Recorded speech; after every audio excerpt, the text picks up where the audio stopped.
शहर में रजनीश जानी नाम का एक लड़का रहता था। रजनीश जानी बहुत ही सीधा साधा और मेहनती था। वो अपने माता पिता के साथ एक छोटे से घर में रहता था। उसके पिता का नाम सुरेश जानी था और उनकी सहारा हॉस्पिटल के पास एक ई मित्र की दुकान थी, जहां शहर के लोग अपने जरूरी काम करवाते थे। रजनीश जानी की माँ घर का काम करती थी। उसके दादा का नाम अमर सिंह ज्ञानी था। रजनीश जानी का पढ़ाई में मन नहीं लगता था। वो शहर के एक मॉडर्न स्कूल में पढ़ता था, लेकिन उसे किताबों से ज्यादा खेत में काम करना पसंद था। वो अक्सर स्कूल के बाद अपने पिता की दुकान में मदद करता था और मौका मिलने पर दादाजी के साथ खेत में भी जाता था। उसके दादाजी उसे रोज पढ़ाई करने के लिए डांटते थे, कहते थे बेटा पढ़ लो वरना जीवन में पछताओगे। लेकिन रजनीश को उनकी बातें ज्यादा समझ नहीं आती थीं।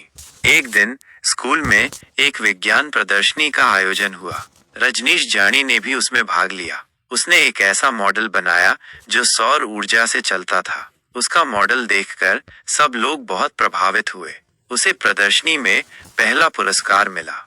पुरस्कार मिलने के बाद रजनीश जानी का आत्मविश्वास और भी बढ़ गया। उसे एहसास हुआ कि अगर वो मेहनत करे तो वो कुछ भी कर सकता है।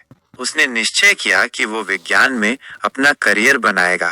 रजनीश जानी ने दिन रात मेहनत की। उसने अपनी पढ़ाई पूरी की और शहर के एक प्रतिष्ठित कॉलेज में दाखिला लिया। उसने विज्ञान में अपनी मास्टर्स डिग्री पूरी की और फिर एक बड़ी कंपनी में वैज्ञानिक के रूप में काम करने लगा।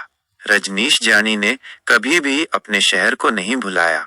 वो हमेशा अपने माता पिता और शहर के लोगों की मदद करता रहा। उसने शहर में एक विज्ञान केंद्र भी बनवाया ताकि दूसरे बच्चों को भी विज्ञान के बारे में जानने का मौका मिल सके। रजनीश जानी की कहानी हमें सिखाती है कि अगर हम अपनी रुचि का काम करते हैं तो हम उसमें सफलता प्राप्त कर सकते हैं। हमें कभी भी हार नहीं माननी चाहिए और हमेशा अपने सपनों को पूरा करने की कोशिश करनी चाहिए। और हाँ, हमें अपने बड़ों की बातों को भी ध्यान से सुनना चाहिए, क्योंकि उनके पास जीवन का अनुभव होता है